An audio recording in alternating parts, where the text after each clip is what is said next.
জীবন শুরু হবে 25-এর পরে। যদি 30 থেকে মৃত্যু পর্যন্ত জীবন পেতে চাও, মৃত্যু নয় জীবন, জীবন মৃত নয়, সত্যিকারের জীবন, যে জীবনে ফুর্তি থাকবে, কর্ম থাকবে, শান্তি থাকবে, এই রকম জীবন পেতে চাও, তাহলে আমার কথাটা একটু মন দিয়ে শোনো। আল্লাহ তাআলা যে নিয়মে বানিয়েছেন, প্রকৃতির সাথে যুদ্ধ করে আমরা জিততে পারবো না, আল্লাহর প্রকৃতিকে মেনে নিতে হবে।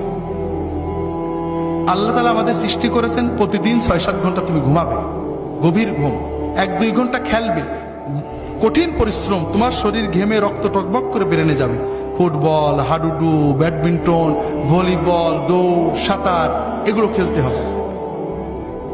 এরপর 1-2 ঘন্টা আল্লাহর ইবাদত করতে হবে, আল্লাহর সালাত, সিয়াম, জিকির যতটুকু পারা যায়, তাতে তোমার আত্মা সুস্থ হবে, তোমার মন পরিশুদ্ধ হবে, তোমার আত্মা, মন, দেহ সবকিছু